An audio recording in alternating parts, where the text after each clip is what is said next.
विद्यार्थी सोनू हासमी टोटोकर प्रस्तुति।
टोटोकर प्रस्तुति।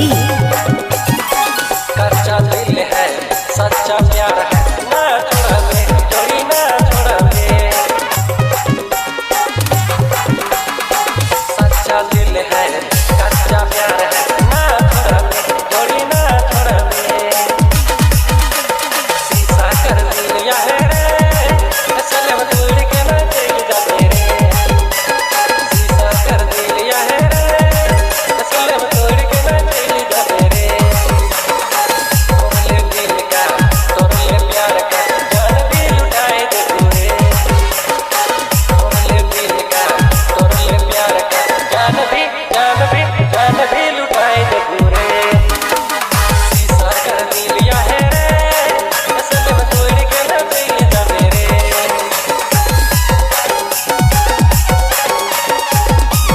जी हाँ, number 1 downloading centre Bablu mobile बैगमा।